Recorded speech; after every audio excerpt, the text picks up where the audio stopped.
Hi everyone, welcome back to Between the Worlds, Life of an International Student, where we share real stories, real struggles, and real wins of students navigating life in the United States. Today I have a very special guest here with me, somebody here connecting the doors for international students, helping us find a job after school. I'll let you introduce yourself a little bit and talk to us a little bit about Northbridge. Yes, thank you, Douglas, for the invite. I'm happy to join. Yeah, so my name is Mats. I'm originally from the Netherlands. Okay. After studying in the US, I studied in Pittsburgh, played soccer there as well. I reconnected with a former teammate of mine, who is also Okay. a Dutch guy, Geert, and we together founded Northbridge. We experienced ourselves um, how difficult it was for international students to find jobs on OPT, but we'll talk more about that later. But that's a little bit about me. Yeah, that's nice. 'Cause, I was really happy I got you on here because when I saw that you were from Netherlands, I'm like, yeah, you are the right person. So talking about you coming from the Netherlands, I want to know a little bit about how you got to the States, when the whole idea of coming to the United States to study started from. Yeah, so I went to the US in 2020, and the decision to do that came in 2019 for me. Um, I decided I wanted to go abroad. The US has always had some appeal towards me, and then I realized I can play soccer there to finance the education. So Yeah. I enrolled myself with an agency, and they helped me out with the highlights. And I mean, as many people probably know, that whole procedure of as a student athlete going there. So you made the tests, the SAT, the TOEFL. You spoke to coaches, and then from there, I picked one university. It was Point Park University. It's in downtown Pittsburgh. Okay. Spent almost 3 years there, and I had an amazing time over there. So let's talk a little bit about Pittsburgh. How was it when you first got here, combining school and athletics? Yeah, so I was lucky enough to kind of do a little school visit the summer Mhm. prior I went to the US. So I went with my dad. We selected three universities that are kind of in the neighborhood or in the area of each other. So that was kind of the northeastern part of the US. So I went there once before, and I went. So when I came there to actually study and play soccer there, it was kind of like I already knew the city a little bit, and I already saw some people. Like I met with the coach, I met some players already who were still there over the summer. So that was really nice. And then I mean, everybody knows how it goes. Like you're in preseason, the first 2 weeks are so busy. The Yeah. only problem for us was that it was during COVID. So I came in 2020. So I had to quarantine for 1 or 2 weeks first, and then we could start preseason, which was separated into two groups, like somewhat of social distancing. So it was really a weird time. And then after that, the classes started, but that was all online. Like there were no physical classes being given. So it was practice at 7:30 in the morning until like 9, and then going home, spend the entire day there and following your classes online. So that was a pretty big, I guess that was in the entire world the case. So it wasn't particularly towards me or my experience in the US. Like everybody had that issue. Yeah, now I know you're doing something great for yourself and like you're doing amazing, but I want to know some things that you were doing during the your college years. What so now what are some things that you think you would have done different if you were to go back being an international student athlete? Honestly, I think I got a lot out of it from my time there. So there's not really a lot of things I would change per se. Like Mhm. the thing that I liked the most is like from day one, the career center and the international office, they told me that the networking aspect was so important. And I enrolled in a mentorship program in my second year. So I was a sophomore. And I was doing this mentorship program at First National Bank. And I think that was very valuable for me. Just like getting that experience early on, even though you might not be thinking of those kind of experiences up until your third or fourth year of your college career. So doing that from the start already, I think that that was definitely something I wouldn't change. I could advise a lot of people to do as well. And what would you say are some of the things that made you become a successful student athlete? So what would make me become a successful student athlete? What are the things that made you a successful student athlete, like to achieve all the things you are doing now, being able to combine athletics and school? Yeah, I think it was definitely just being proactive and and staying up to date with all your stuff that was going on. So you know how everybody or the student athletes can get like extensions on certain deadlines and all that stuff. I think trying to maintain the normal schedule without those exemptions is definitely something that shows that you're willing to put in the work, and whether it's on the field or in the class or even post post graduation, trying to find a job or applying to jobs. I think putting in that effort definitely is one of the things that stands out the most. That's nice. I'm really glad you shared your experience with us as an international student. So, like, that was one of the things I was really curious about before this podcast. So yeah, we'll go straight into Northbridge, and I'll let you. You said in the beginning, we also I found out about Northbridge about this semester when I was trying to look for an internship for the summer. So I was applying to a lot of companies, and like I was on LinkedIn searching for jobs that are friendly for international students, and I came across Northbridge. So yeah, somebody that was like me in the beginning that didn't know about Northbridge, how would you introduce Northbridge to them? So in the end, what Northbridge tries to do for you is help you find an OPT job. You Yeah. know, there's so many different ways of finding a job, and there are so many employers that say no in that conversation because they're scared of sponsorship or uncertainty. We're trying Mhm. to empower the international students who seek those jobs by helping them learn how to communicate their visas. OPT or on STEM OPT, you don't need a sponsorship for the first 1 to 3 years. Um, but being able to communicate that properly to your employer or the person you're interviewing with is so important. So we now offer jobs that we have screened as visa friendly, whether that is on OPT, CPT, or H1B. We offer those. And besides that, you can also schedule meetings with advisors, those being former international students who found jobs, those being immigration experts, and even career advisors who are willing to help you, guide you, and give you advice on how to position yourself in those conversations. And then we give the visa guides as well as a tool.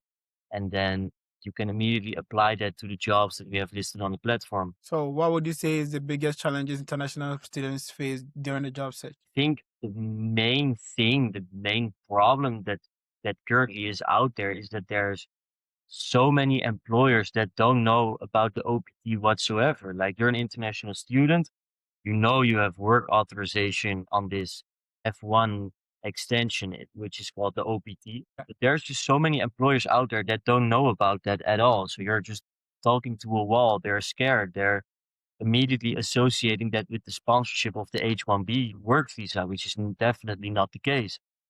Yeah.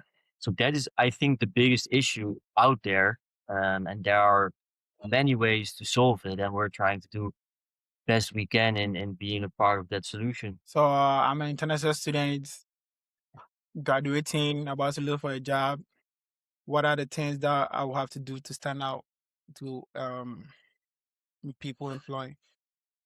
Yeah, I mean, there's a lot of things you can do actually. Like I said myself before, like getting those experiences in, even like before you might actually think about applying for OPT. So whether it's in your first, second, or third year, try to get in those internship or mentorship programs experiences. Like, even though you're very busy with season in the fall, for me, soccer was in the fall. Like I did Okay. those things in the spring semester.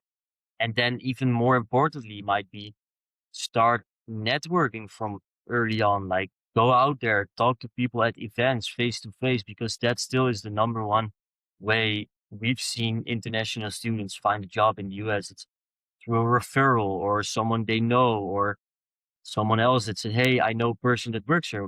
I'll help you send a message," you know?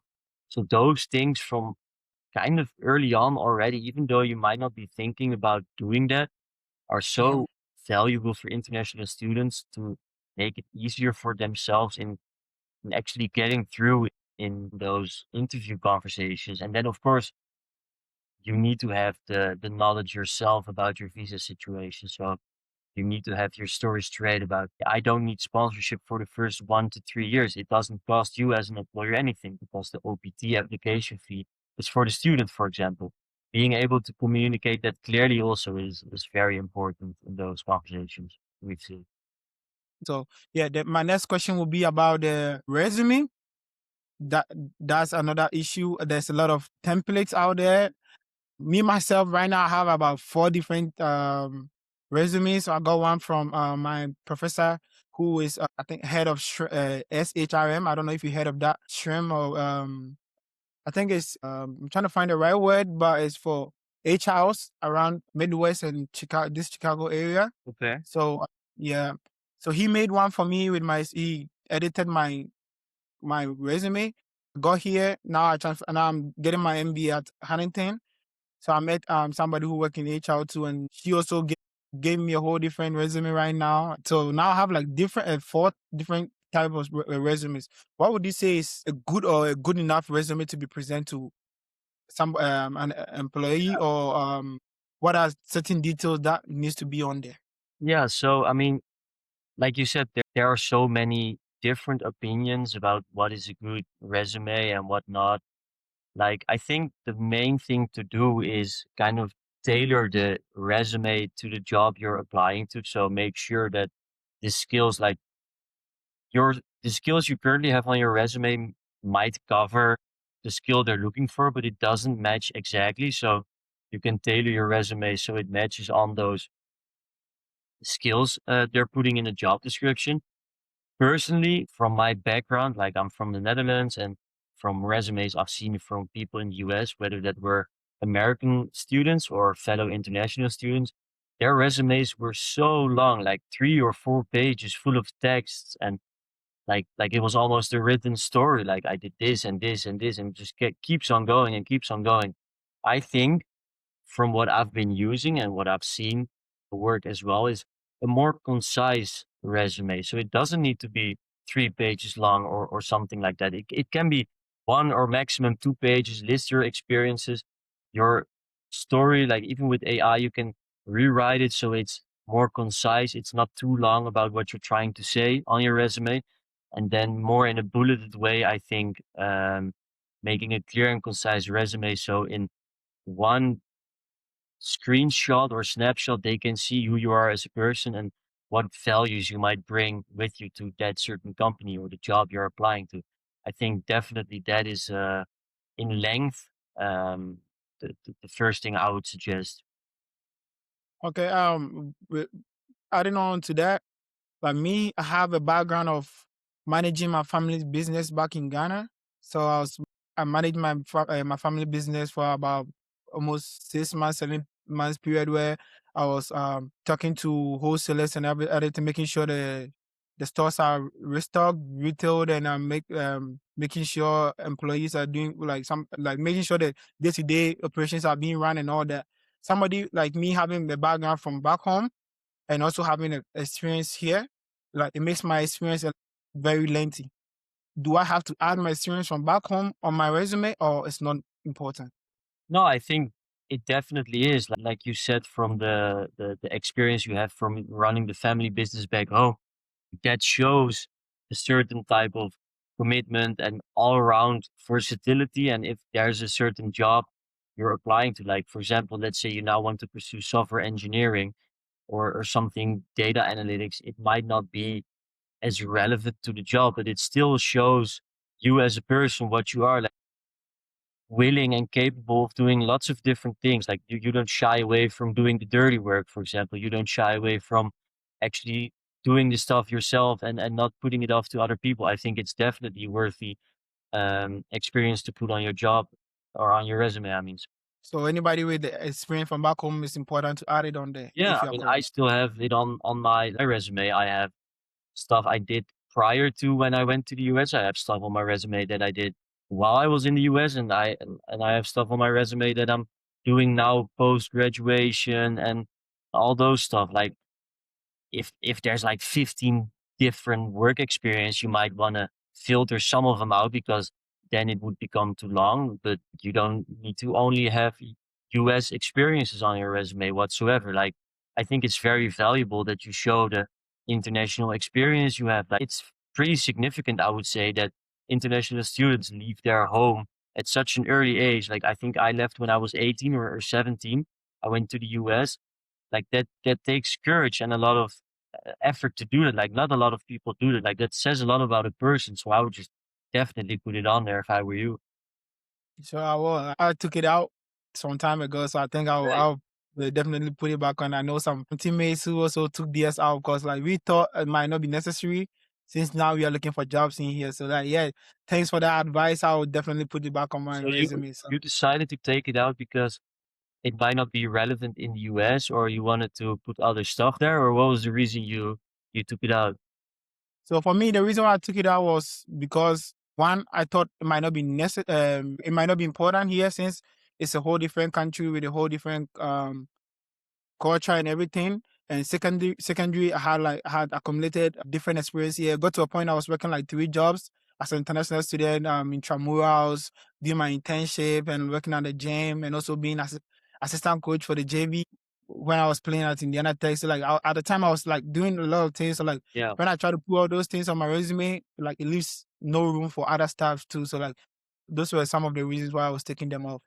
Yeah, I mean, it makes sense, but if you're doing a lot of stuff at the same time, like you said, you were coach for the JV, you were, I don't know what else you said, but I think you can just make a selection out of from those, what are the most relevant. And like if you're, for example, a TA, or you're sitting in the dorm hall to kind of monitor stuff, like I would not. I mean, it sounds better to show the experience you have with your family business back home. It sounds better to show the experience you have being the assistant coach for the JV than it is being the hall keep in the dorm area of the campus. So just making some smart decisions about that, and I think, yeah, just keep those experiences on there that are showcasing you as a person.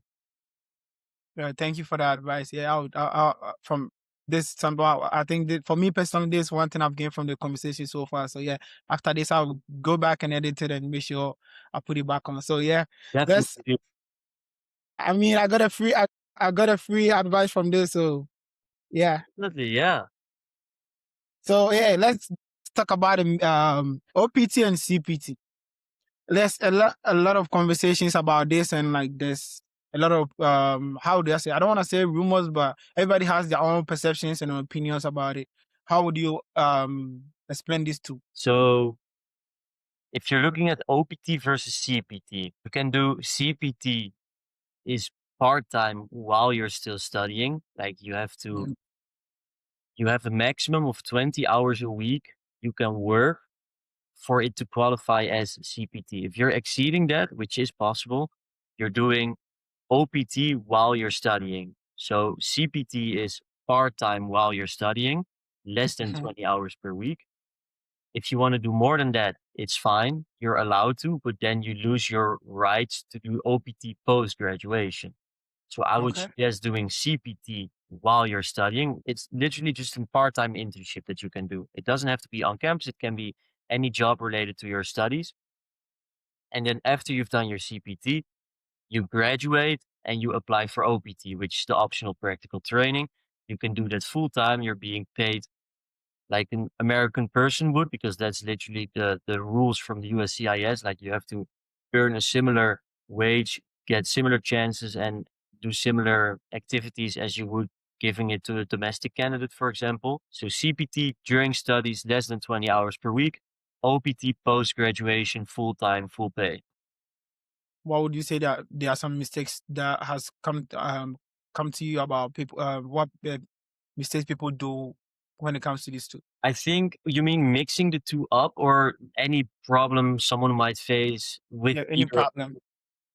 Okay, yeah. So I think there's a lot of different things that can go wrong, because it's a very sketchy way they describe it in the guide. So that's also one of the reasons we have kind of redone all the visa guides. So on, not to make too much of a commercial, but on Northbridge platform, we have visa guides for the CPT and OPT and STEM Okay. OPT.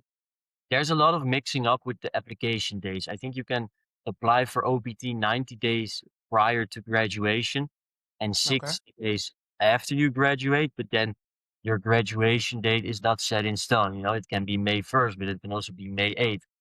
Um, so that window of 90 days prior to OPT, or graduation, I should say, that fluctuates for people. So keeping an eye on that and talking to your DSO regularly regarding that or your advisor, I think will definitely help. Because if you're applying too early or too late, if you apply too early, it doesn't get processed. If you apply too late, you might have already eaten out days of your unemployment timer. So what that means is that after graduation and you are on OPT, you have on the OPT, you have like 50 or 60 unemployment days. That means if you don't find a job within that period of time, your status drops and you basically have to leave the country. So if you don't time the application of your OPT right, you're already eating out of those 60 unemployment days without you're actually unemployed. So getting started on time and not too early, I think is definitely very important. And then again, being able to communicate when you're interviewing for OPT jobs that you do have work authorization, which is the OPT, that is the work authorization, and then telling them like, I don't need sponsorship. You can hire me as normally you would with a domestic candidate, for example. I think those are the main things we see with OPT, and then STEM OPT is a whole different story because you need to have a training plan for that. It's just a form with where you highlight how this job connects to your field of study. But for that, you need to kind of work with your employer, like that form is written together. So you need a job offer or already a job for that. But that's another story. So the main two things are starting on time and not knowing the rules of your status yourself very clearly. Because then, if you're in an interview conversation and they ask you about it and you're kind of stuttering or it doesn't come out as strong, as confident, they're having second thoughts as well. Like, oh, maybe we can get now, I don't know, visits from a lawyer. I don't like, there's crazy things they actually think about when it comes to hiring international students. So just making sure you know it yourself is also of great importance. Yeah, earlier on you mentioned networking as one of the like one of the biggest tool for international students to get a job. What do, what other things would you say are some of the practical things students can start doing in the early stages towards getting for Yeah. So, there's always campus events, like any university will host career events where employers come in, and whether it's for international students only or if it's for all the students of the university, just going there and talking to people and showing your face and then sending them an email after or sending them a LinkedIn request after, like that just helps build your case. Talk to the older class people. So if you're a sophomore, talk to, I don't know, seniors or those in grad programs, and also ask your professors for referrals, but then that's more relevant if you're already later in that stage because you would need a job sooner if you're a graduate. So the professors can help you better compared to when you're a freshman. So just getting yourself out there and let people know your name and then sending them an email. Don't be shy to send them LinkedIn requests. Go to those events, talk to them, and then they'll keep you in mind. And then someone will say, "Hey, I see this job now." Or they talk to someone else from another department and then they're like, "Hey, wait, I know this guy Douglas, and he might be a good fit for that." And then, that gets the ball going. Oh, that's nice. I'm glad you've been able to share that with us. Yeah, that will lead me to my next question about the your perspective on the future of international students being hired in the United States with this new all these new laws on H-1B visa. Yeah. What would you say is your perspective on future hiring? Yeah. So everybody knows that with the current administration, everything can change in a day or just a second even. Like it's pretty Yeah, crazy to see how fast things can go. And when we first heard about the H-1B, so that's the actual work visa, yeah, uh, when that was the $100,000 fee, it was first unsure whether that would apply to all international people working jobs in the US, but it turned out to be not for the international students who were educated in the US. So, for okay, example, I'm in the Netherlands now. Let's say I go to university here in the Netherlands. I graduate and I want to go to the US for a job. Then the company will have to pay $100,000 for me and Okay. annually. But if I were to go to Pittsburgh, Point Park University, and I graduate from there, and I were to apply for an H-1B visa then, as an American educated person, international student, the $100,000 fee doesn't apply to me. So I think that's definitely a big relief for all of those who are still Yeah. in school. I think the H-1B and I mean, the international students have so much potential bringing to the job market in the US. And if only the employers realize that there is no sponsorship cost involved, then that would be such an they would be finally tapping in the pool of talented international students that now go unseen. So I think maybe even the $100,000 rule might actually be helping international students somewhat. I know it's a bit of a controversial statement, but Yeah. it allows the employers to find other ways of getting talent. And now they might be finally uncovering the truth about the OPT and its practicality and the strengths of it because it doesn't involve any cost for the first 1 to 3 years. For the H-1B, it does. For the H-1B, round six, I believe, is an actual lottery, so there's no guarantee. For the OPT, there is no lottery. It's like a 97, 98 acceptance rate. You just apply and pay the fee, and you're pretty much good to go. So I think the hiring of international students has a lot of ground to cover in the US, but it definitely involves the employers losing the stereotypes surrounding the H-1B and looking at other pathways like this OPT because it has so much potential. So I think there's definitely still, I mean, it sounds weird to say, but there's still a lot of hope out there for those in trying to find a job because the OPT is so powerful. So you'll be in this industry of helping people get jobs in this all hiring processes. You've been in this process. You've countlessly mentioned employers having this stereotype and being scared. So what would you think would be the necessary processes, or how do we get this message across to employers?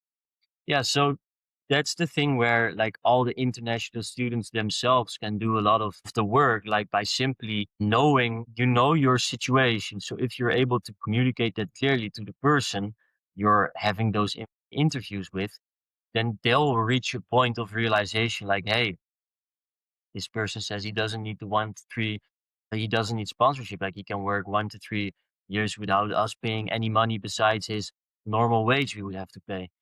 um, that will give the employers the realization like, hey, what is this alternative they're talking about? And being able to communicate that confidently helps build that case. We're trying to reach out to a lot of companies and kind of learning or educating them like, hey, there is this alternative pathway and it doesn't cost you anything. There's no legal fees, no uncertainty whatsoever. We're trying ourselves very hard. But those conversations are very tough because now with the administration, and that might be then the hurting part of it, is that they're even more reluctant to hire international students. So the challenge has become, I would say, more difficult to convince the employers, but the solution is even stronger because you don't need to pay the fees and all that stuff as an employer. So I think, yeah, that's definitely very important by the international students themselves telling that to the employers. Yeah, I mean that would be my last question on the serious stuff. So like, yeah, right now I want to jump into where I call the fun part and try to know a little bit about your experience as international students. What were the things that you were loving, the things that you used to love being an international student? I mean, if I think back on that time as an international student, like I with Geert, who's the co-founder of Northbridge, we were in the same team. Like we still discuss or talk about those things regularly. Like we were talking about the good times about on the field or even like the entire college life with the parties and the football games and the soccer games and all that stuff. Like the life is so, how do you say it? Like it's so nice. It's such a good experience. Like, I wish I could go back and relive those years because honestly, those were the best few years of my life so far. Like, I really, really enjoyed that. I mean, that's nice to know, man. Yeah. So you you coming here to the States at 18 years, I know there will be a lot of questions on your mind and a lot of things that you didn't expect to see. What would you say was the culture shocks when you came to the States? a culture shock that when I came to the States. So Dutch people are kind of known for their directness. Like we're very direct in saying what we think. Like if we say, "Hey, your shoes are nice," or "I don't like that sweater a lot," for example. Like those things where we are so direct, that doesn't work with Americans. So I was talking to some classmates or whoever, and then they were like kind of getting offended because we are so direct as Dutch people. So that was definitely a weird thing. I don't know. Dutch people are also very known for biking everywhere. So I have a bike here in the Netherlands, and then I bought one in the US, but there's no bike roads next to the Yeah. roads. Like you're biking pretty much on the highway at some point. Like that was such a weird thing as well. And then the Netherlands definitely is a very small country. If you order something today, it's delivered tomorrow, very early already because everything is pretty close by. And then I Yeah. remember in my first semester as an international student, I tried to order a bed frame from IKEA, and then it was like half of August when I tried to order it, and then the delivery day was like October 15th till November 7th, like 3 months for a bed frame. And I was like, that's so unheard of for me. Like I kind of had to Yeah. get used to all that stuff. Yeah, that would be, I don't know, like, I don't know how it would be feel like the bed will come and the semester will be over already. Sorry? I said by the time the frame will come, the semester will be over Yeah, yeah. already. Literally, I ended up sleeping the whole first semester with my mattress on the ground because no one had a Oh, car to transport the bed frame in. And then sorry about that. I flew back home to the Netherlands for Christmas. And while I was spending Christmas there, I ordered a Yeah. bed frame from Amazon, which took like a month to deliver. And then I arrived like January 8th in Pittsburgh again. And the same day, my bed frame got delivered. Sorry about that, man. Yeah, it's all So right. what would be the things that you, I know you enjoy your time here, like with school and all that. I know you focus on other stuff too, like with school and all that, but you enjoyed your time touring the states and all that. What would be the things that you would take back home, or you've already taken back home now that you are living in Netherlands now? So, what are some of the things I started doing in the US and I'm still doing now? Yeah. I need to think about that. So, I started living with some of the teammates off campus Yeah. immediately. So, we were kind of our little household. We did the groceries together, we ate together, and then we cooked together and ate together. And now I'm living in a house with other students in the Netherlands again, and we're still doing that, having that tight bond with your roommates, whether they are your friends or teammates you've never seen before because you're moving to the other side of the world. Being so close with those roommates, I think that definitely stuck around with me. Definitely some of the eating habits, like the takeout, the Chipotles and all that stuff. Everybody loves to keep doing that, and it's so Yeah. convenient as well. So I think that definitely stuck around as well. I think those are the first few things that would come into my mind. So how's life after graduation going? Life after graduation, it's going pretty well, I would say. So I went back to the Netherlands after graduation. I enrolled for a master's here, which I'm almost done with. But on the Okay. side, I'm doing Northbridge with Geert, and we now have a CTO as well, and we have a few people interning with us. So we're a team of 6 or 7 people now, and we're trying our best to solve the problem. And it's a lot of fun. It's a lot of work as well, but we're definitely seeing a lot of people who believe in our mission, and I think that's so great to see that there's so many people who obviously have the same problem, but also are very intrigued and committed in helping solve that problem for themselves and for others. So I think that's very good to see.